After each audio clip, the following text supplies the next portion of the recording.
Judge Hannah Park stood at the viewport of the Earth diplomatic vessel, watching as the massive Confederation station grew larger against the starfield. After decades of distant communication, humanity would finally meet the Galactic Confederation face to face. As Earth's most respected legal mind, Hannah felt the weight of her responsibility. "Nervous?" asked Dr. Ta Kim, joining her at the window. "Focused," Hannah replied. She smoothed her formal black robe, adorned only with a small Earth emblem. Unlike her colleagues who wore elaborate outfits to impress the aliens, Hannah believed simplicity conveyed dignity. The ship docked with a gentle shudder. Ambassador Jun Lee approached them, his usual confidence replaced by visible tension. "Remember our instructions," he said quietly. "We observe only. The Council invited us as a courtesy, not because they consider us equals." Security Chief Dai Choi, a compact man with watchful eyes, joined them. The station scans show over 200 different species aboard. Earth is just the newest curiosity for them. The airlock cycled open. A tall, slender being with iridescent skin greeted them with a series of musical tones. The translator in Hannah's ear converted them to words. "Welcome, Earth delegation. I am Coordinator Pell. Please follow me to the observation gallery." They walked through corridors bustling with alien life. Some species resembled Earth creatures, mammalian, reptilian, or insectoid variations, while others defied easy categorization. Many stopped to stare at the humans with expressions ranging from curiosity to disdain. Coordinator Pell led them to a small platform overlooking an enormous chamber. 12 grand podiums arranged in a circle dominated the space, occupied by beings that radiated authority. Below them, smaller platforms held representatives from dozens of other species. "The 12 elder races," Pell explained, gesturing to the main podiums. "They founded the Confederation 10,000 years ago. Below are the associate members, and there," Pell pointed to a tiny platform near the bottom of the chamber, "is where petitioning races may address the Council." Ambassador Lee frowned at the obvious hierarchy. Dr. Kim whispered, "Classic dominant structure, just like their communication suggested." A deep tone resonated through the chamber, and the proceedings began. Elder Representative Mock of the Arvani, a tall being with crystalline features, opened the session. "We welcome our primitive cousins from Earth as observers," Mock announced, not bothering to look in their direction. "Their admission request shall be considered as a formality, though their development status suggests symbolic membership at most." Hannah noted how several elder representatives exchanged amused glances. Dr. Kim tensed beside her, but she placed a calming hand on his arm. The Council moved through various items of galactic significance: trade disputes, newly discovered habitable worlds, and technological exchange programs. Earth was mentioned only once, categorized with developing worlds requiring monitoring. 3 hours into the session, a heated exchange erupted between the Arvani and the Lethians, two powerful elder races. Their dispute concerned a resource-rich border region, with both sides claiming historical rights. "The Soltar Expanse has been Arvani territory since before your species achieved space travel," Elder Mock declared. The Lithian representative, a being composed of what appeared to be liquid mercury, rippled with anger. "Your historical records are conveniently selective, Arvani. The Expanse was neutral territory until your mining operations began last cycle." As the argument intensified, Hannah listened carefully, her legal mind analyzing each claim and counterclaim. She noticed logical inconsistencies in both arguments, and more importantly, a potential solution neither side had considered. When the session concluded, Coordinator Pell approached the Earth delegation. "You will be escorted to your quarters. Tomorrow's session is for member concerns only, so your presence is not required." Ambassador Lee bowed slightly. "We understand and thank the Council for today's opportunity." Before Pell could leave, Hannah stepped forward. She activated the communication panel on their platform, causing a small light to blink on the central control system. The chamber grew quiet as everyone noticed the unexpected signal. Earth requests speaking privileges for tomorrow's proceedings, Hannah stated, her voice calm but firm. Ambassador Lee looked at her in shock. This wasn't part of their instructions. Security Chief Choi shifted uncomfortably. Elder Mok turned slowly to face their platform. The petitioning race from Earth wishes to address the Council. On what matter? The Soltar Expanse dispute, Hannah replied. Earth would like to offer a perspective that may benefit both the Arvani and Lethian peoples. Murmurs spread through the chamber. Several elder representatives leaned together in hurried conversation. Finally, Elder Mok spoke. Very well. Earth may address the Council tomorrow. Though we warn you, this is not a matter for inexperienced races to meddle in. As they left the chamber, Ambassador Lee confronted Hannah. What were you thinking? We were ordered to observe only. Hannah smiled slightly. Sometimes the best way to understand a system is to interact with it. Tomorrow, we'll show them exactly what humans can do. The Earth delegation entered the Grand Council chamber amid curious stares and whispers. News had spread quickly about the human judge who dared to address the Council on a dispute between two elder races. Ambassador Jun Lee kept his eyes forward, still unhappy with Hannah's decision, but committed to supporting her now that they were committed. Remember, he whispered as they approached their small platform, these beings have been managing interstellar politics for thousands of years. Don't overreach.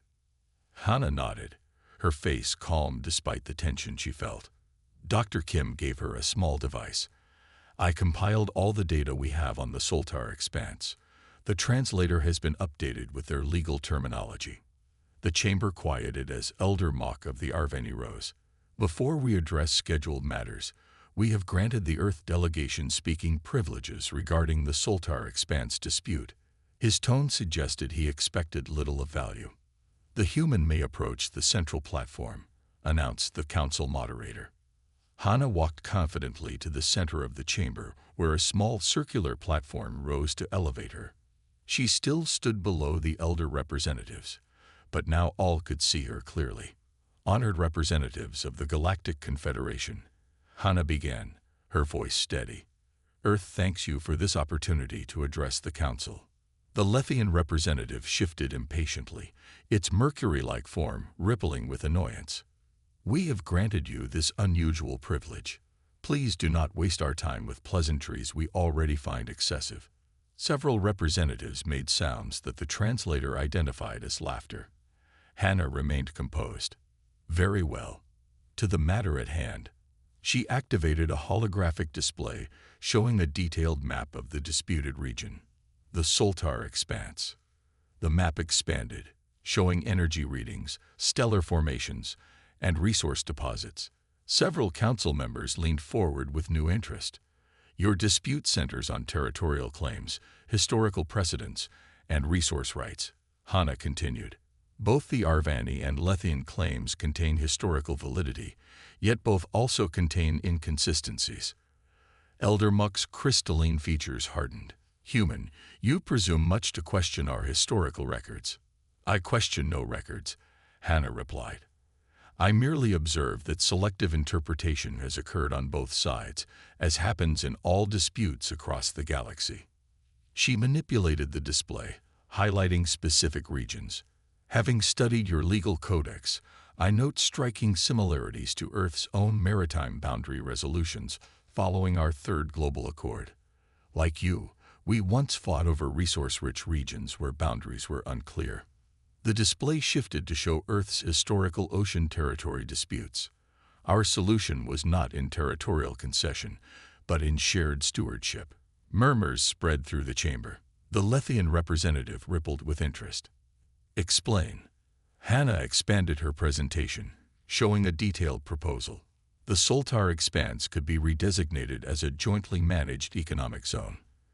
The energy deposits could be harvested cooperatively, with governance rotating between Arvani and Lethian authorities on 5-cycle intervals. She continued, highlighting specific details about resource sharing, security responsibilities, and diplomatic oversight. Neither side would lose face by conceding territory, Both would gain access to resources, and the disputed historical claims become irrelevant to present cooperation. The chamber fell silent as her proposal concluded. Several elder representatives exchanged glances. The Tholian delegate, a being composed of crystalline segments, who had been silent until now, spoke. "The human proposal has unexpected merit," it admitted reluctantly, "though the implementation would require significant diplomatic frameworks, which I have outlined in this supplementary document," Hannah added, transmitting a detailed file to the Council systems, based on similar cooperative zones successfully established on Earth. Elder Mock and the Lethian representative studied the proposal, their earlier hostility replaced by careful consideration. "Earth respectfully submits that this approach demonstrates the value of fresh perspective," Hannah continued, "and on that basis, we request consideration not merely for symbolic membership in the Confederation, but full admission with all associated rights and responsibilities." The chamber erupted in shocked whispers and exclamations. Ambassador Lee's eyes widened. This went far beyond their diplomatic instructions. Elder Representative Son of the Tholians rose, his crystalline form catching the light. "This is outrageous. A primitive species barely capable of interstellar travel demands equal standing with races that have shaped galactic history for millennia." Hannah stood her ground. "We do not demand. We request consideration based on the merits of our contribution." "And what exactly is your contribution?" Elder Son asked coldly. "One lucky insight into a complex dispute. The ability to see solutions where established perspectives see only conflict," Hannah replied. "Isn't that the founding principle of this confederation? That diverse perspectives strengthen the whole." Several of the associate members began nodding in agreement. Hannah could see that her words resonated with the less powerful races who had long stood in the shadow of the elders. Elder Mock raised a hand for silence. "The Council will consider Earth's proposal for the Soltar expanse." He paused, exchanging glances with the other elders. "As for your petition for full membership, that requires further deliberation." As Hannah returned to the Earth delegation, Dr. Kim whispered, "You realize you've just challenged 10,000 years of established power structures." Hannah nodded slightly. "Someone had to. And now we'll see what they're really made of." In the quiet town of Millbrook, where streets whispered old stories and windows reflected faded memories, Sarah Matthews stood at the edge of her family's struggling apple orchard. The morning sun cast long shadows across the dry, cracked earth, a silent testament to the challenges that had plagued her family for generations. Sarah was different from other farmers in the region. At 28, she carried a determination that burned brighter than the most stubborn summer heat. Her grandfather's failing orchard was more than just land. It was a legacy, a battle she was determined to win. The bank had been clear: pay the outstanding mortgage or lose everything. 3 generations of Matthews had worked this land, and Sarah was not about to become the one who would let it slip away. Her father had passed away 2 years ago, leaving her with mounting debts and a farm that seemed more like a burden than a blessing. Every morning, she would walk through the rows of apple trees, her fingers tracing the bark, feeling the history beneath her touch. The trees were old, tired, much like her family's hopes. Some branches were brittle, others showed signs of disease, and the fruit yield had been dropping for years. But Sarah had a plan.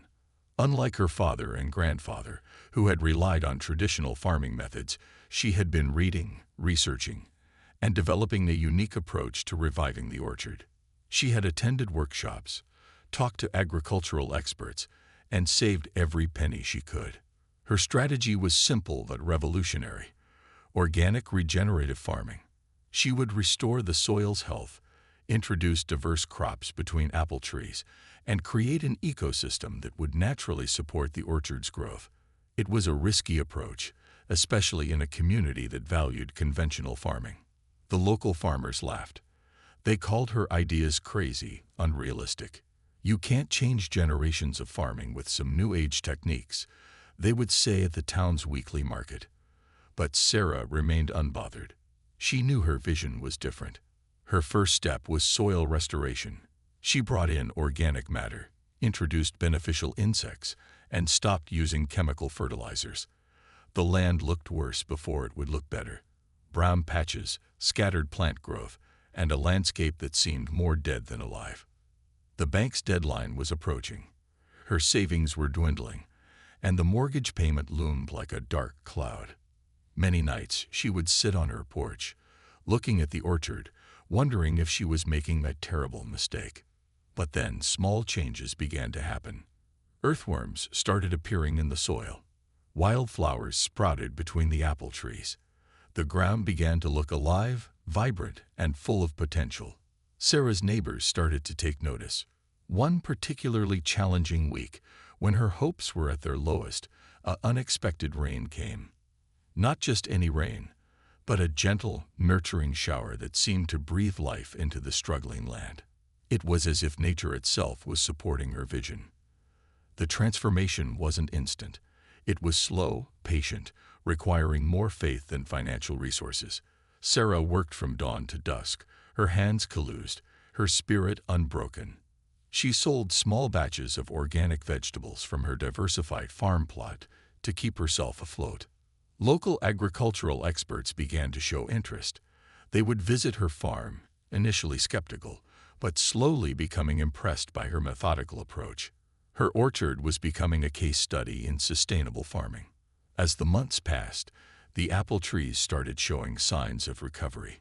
The fruits looked healthier, more vibrant. The soil was rich, dark, and full of life. Where there was once despair, hope was now growing. Quite literally. The bank's deadline arrived. Sarah had a modest harvest, some organic produce sales, and a farm that was slowly but surely recovering. Instead of losing her land, she had transformed it.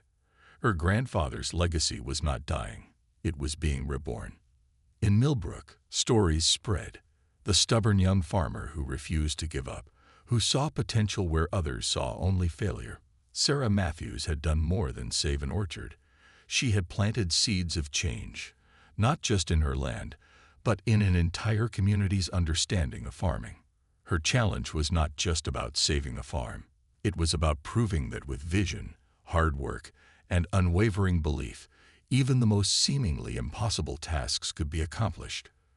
The courtroom felt heavy with tension, its old wooden walls seeming to absorb every whispered worry and nervous breath. Sarah Matthews sat quietly, her hands folded neatly on the table, facing a panel of local agricultural board members who looked more like judges than advisors. Her innovative farming methods had caught the attention of both supporters and critics. What started as a local farm experiment had now turned into a formal trial of her agricultural approach. The board wanted to understand whether her regenerative farming techniques were scientifically valid or just another risky experiment. 3 expert witnesses had been called. The first, a traditional agricultural professor from the state university, spoke critically. He highlighted the risks of abandoning conventional farming methods and questioned the economic viability of Sarah's approach. His arguments were technical, filled with complex terminology designed to intimidate. The second witness was different. A younger researcher who had been studying sustainable agriculture presented data supporting Sarah's methods. Her presentation showed improved soil health, increased biodiversity, and potential long-term environmental benefits. Her graphs and charts told a story of hope and possibility. Sarah remained calm. She knew this hearing was about more than just her farm. It was about challenging old systems, introducing new ways of thinking about agriculture, and proving that small farmers could innovate. Her lawyer, a local attorney named Michael Thompson, had prepared her well. He understood that this was not just a legal battle, but a cultural one. The agricultural board represented decades of traditional thinking, while Sarah represented a new generation of farmers who saw the land differently. During her own testimony, Sarah spoke simply and honestly. She described how her grandfather had always respected the land, how her father had struggled with declining crop yields, and how she had discovered a way to breathe life back into soil that seemed dead. Her words were not filled with technical jargon, but with genuine passion. The board members listened carefully. Some looked skeptical, others seemed intrigued. They asked detailed questions about her methods, soil samples, crop yields, and financial investments.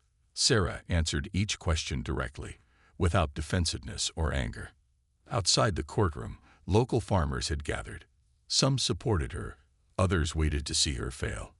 The community was divided, with this hearing representing more than just an agricultural dispute. It was about embracing change or holding on to tradition. Hours passed. The hearing felt like it would never end. Sarah's supporters sent encouraging text messages and made quiet calls of support. Her mother sat in the back of the courtroom, her eyes never leaving her daughter. When the final witness finished speaking, a heavy silence filled the room. The board members consulted among themselves, their whispers too low to understand. Sarah could feel her heart racing, knowing that this moment would define not just her farm's future, but potentially impact how other small farmers might approach agriculture.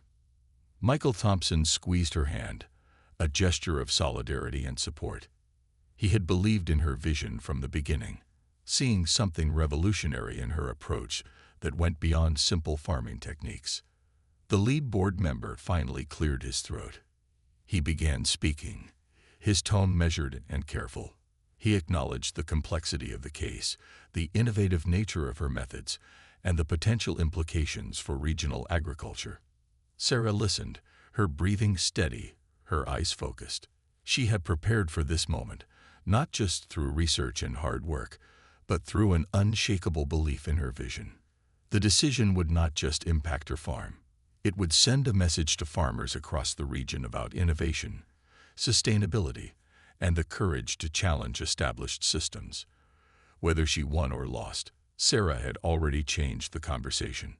As the board member continued speaking, Sarah reflected on her journey. From a struggling farm on the edge of financial ruin to this moment of potential transformation, she had remained true to her vision. Her grandfather would have been proud. The room held its collective breath, waiting for the final verdict that would determine not just one farm's fate, but potentially the future of agricultural practices in their entire region. Sarah Matthews waited, her spirit unbroken, her hope unwavering, ready to accept whatever decision would come. The clock in the courtroom ticked slowly, each second feeling like an eternity. Sarah Matthews sat motionless, her hands clasped tightly, her eyes fixed on the agricultural board members who were about to announce their decision. Michael Thompson, her lawyer, leaned closer. His usual confident demeanor was replaced by a nervous tension that matched the room's atmosphere. The entire community seemed to be holding its breath, waiting for a verdict that could change everything. The lead board member adjusted his glasses and began to speak. His voice was calm, almost measured, but carried a weight that made everyone lean forward. Around the room, farmers, local journalists, and community members waited in complete silence. After careful review of the evidence, testimonies, and scientific data presented, he started, "The board has reached a decision regarding Sarah Matthews' agricultural methods." Sarah's mother, sitting in the back row, gripped her handkerchief so tightly her knuckles turned white. Years of family struggle, generations of farming challenges, all seemed to converge in this single moment. The board member continued, "Ms. Matthews' regenerative farming approach demonstrates significant potential for soil restoration, environmental sustainability, and agricultural innovation." Each word felt like a small victory, a validation of her years of hard work and belief. But he wasn't finished. However, he added, creating a momentary suspense that made everyone's heart skip a beat, "The board requires a comprehensive 3-year monitoring plan to validate the long-term effectiveness of these methods." Sarah understood what this meant. It wasn't a complete victory, but it was far from a defeat. The board was essentially giving her a chance to prove her approach on a larger, more official scale. Michael Thompson allowed himself a small smile. He knew this was more than just a legal win. It was an opportunity for real agricultural change. The traditional farming community would be watching, analyzing, and potentially learning from Sarah's experiment. Outside the courtroom, local farmers discussed the verdict in hushed tones. Some remained skeptical, others seemed intrigued. The younger generation of farmers looked particularly excited, seeing Sarah as a potential pioneer. Her farm, once considered a failing family business, was now a potential model for sustainable agriculture. The dry, struggling land that her grandfather and father had battled was about to become a living laboratory of agricultural innovation. The financial implications were significant.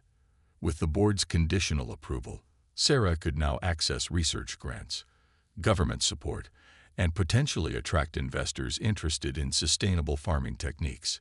Her vision was no longer just a personal dream. It was becoming a professional reality. Local media representatives scribbled notes, already planning their stories. Local farmer challenges traditional agriculture. One headline was already forming in a journalist's mind. Sarah's journey was becoming more than a personal story. It was turning into a community narrative. Her mother approached, tears in her eyes. She hugged Sarah tightly, whispering, "Your grandfather would be so proud." The moment was more than just a legal victory. It was a validation of a family's resilience and hope. The agricultural board members began packing their documents. Their expressions suggested a mix of professional caution and genuine curiosity. They recognized that Sarah represented a new approach, a different way of thinking about farming and land management. Sarah knew the road ahead would not be easy. The 3-year monitoring plan meant constant scrutiny, detailed record-keeping, and continuous proof of her method's effectiveness. But she was ready. Her years of research, hard work, and unwavering belief had prepared her for this moment. As she walked out of the courtroom, local farmers approached her. Some offered congratulations, others asked technical questions about her farming approach. Sarah welcomed their curiosity, understanding that change happens through conversation and shared learning. The afternoon sun seemed brighter, the air fresher. Her farm, once seen as a failing venture, now represented hope. Hope for sustainable agriculture, hope for small farmers, hope for a different relationship with the land. Michael Thompson walked beside her, discussing the next steps. But Sarah's mind was already back at the farm, imagining the possibilities, planning the next phase of her agricultural journey. The verdict was more than a legal decision. It was the beginning of a new chapter, not just for Sarah Matthews, but potentially for an entire community's understanding of farming.